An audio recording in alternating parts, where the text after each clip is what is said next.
Apakah semua dosa akan diampuni termasuk dosa besar seperti berzina? Dosa apa yang tidak diampuni? Kalau anda yang bertanya ini masih hidup, semua dosa diampuni. Apapun. Inna Allah yakfiru dhunuba jami'a dalam surah Az-Zumar. Allah mengampuni semua dosa. Durhaka sama orang tua, jahat sama apapun. Selama masih hidup. Taubat nasuha. Sekarang ini taubat nasuha. Cuma dosa ada dua macam. Ada dosa yang berhubungan dengan hak Allah saja.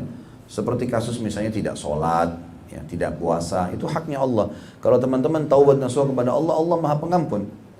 Allah bisa maafkan sebanyak apapun dosa kita. Tapi kalau berhubungan dengan hak manusia, kayak ghibah, gunjing, fitnah, mencuri, memukul, ya, menjatuhkan martabatnya lah, apalah segala macam. Ini hubungan sama manusia. Maka ini syaratnya harus taubat kepada Allah karena Allah larang dan harus mengembalikan haknya orang itu.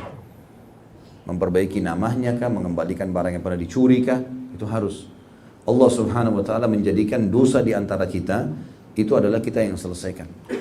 Tapi kita harus taubat dengan Allah Subhanahu wa taala, ya. Tapi dosa dengan dia langsung dengan Allah, maka Allah akan maafkan. Ya. Jadi ini Allah Subhanahu wa taala akan maafkan walaupun berzina berulang-ulang, walaupun membunuh berulang-ulang, semua ini insya Allah akan dimaafkan oleh Allah. Yang tidak diampuni teman-teman sekalian, kalau orang meninggal tidak sempat taubat. Ini pun dibagi dua lagi oleh para ulama ahli sunnah wal jamaah. Kalau dia berbuat dosa selain syirik, selain kekufuran, selain kemunafikan, ya, dalam arti kata betul-betul dia muslim tapi dia punya dosa-dosa, maka ini namanya selain kemusyrikan, artinya tidak menyekutukan Allah. Kekufuran dan kemunafikan ini jelas-jelas sudah tidak mungkin, gitu ya. Maka masih tahta masyiatillah, di bawah naungan Allah. Misal dia meninggal berzina tidak sempat taubat, misal dia beriba tidak sempat taubat, maka ini masih ada kemungkinan dia akan dimaafkan oleh Allah Subhanahu wa taala. Di bawah masyiat. Kalau Allah ingin Allah maafkan, kalau Allah ingin Allah siksa. Ya. Tapi kalau perbuatan dosa syirik, kufur, ya, munafik ini tidak dimaafkan oleh Allah. Ini meninggal jelas ahli neraka yang kekal. Orang munafik di sini maksudnya adalah orang yang betul-betul pura-pura Islam, bukan orang yang ada padanya ciri. Karena hadis yang berbunyi misalnya tanda-tanda orang munafik 3, kalau dia berbicara dia bohong, kalau dia diberikan amanah dia berkhianat, kalau dia berjanji dia pungkiri. Ini tanda-tanda, bukan berarti dia orang munafik. Kalau dia terus membiarkan itu pada dirinya, dia akan pindah kepada munafik yang besar. Munafik yang sebenarnya adalah yang kekal di api neraka, munafik yang pura-pura Islam. Dia pakai nama Islam, dia pakai kedok pakaian Islam, tapi dia bohong. Seperti di zaman Nabi SAW, pimpinannya namanya Abdullah bin Abi Salul. Abdullah, hamba Allah namanya. Tapi pimpinan orang munafik.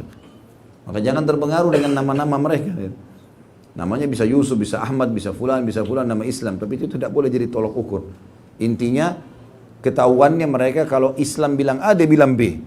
Allah bilang dan Rasulnya tidak boleh, dia bilang boleh. Allah bilang boleh, dia katakan tidak boleh. Dan dia bertolak belakang dengan hukum-hukum Allah. Ya.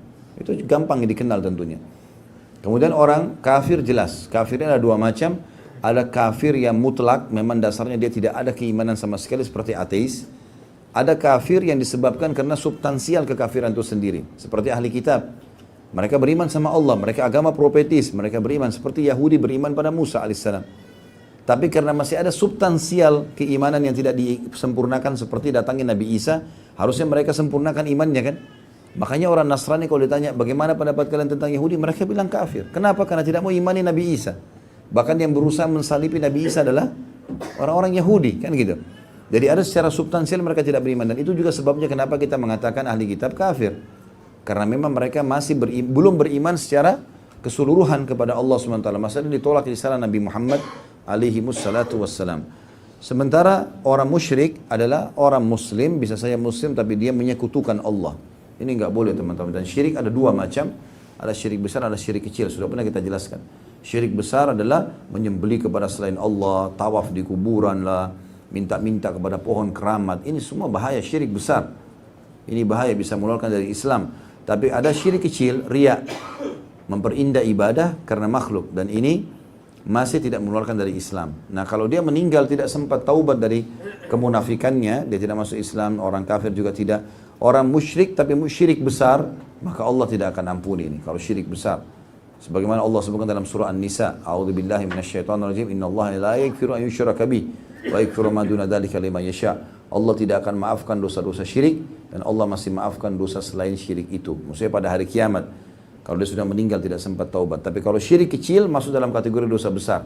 Kayak riya misalnya. Karena riya itu misalnya orang sholat, dia berindah sholatnya hanya karena makhluk di sebelahnya. Ada manusia di sebelahnya. Maka amal itu saja yang hancur. Amal lain tidak ada pengaruhnya. Kalau syirik kecil, riya. Atau berbangga-bangga, menceritakan amal-amal solehnya gitu kan. Tapi kalau syirik besar ini bahaya. Allahu a'lam. Itu yang saya ketahui.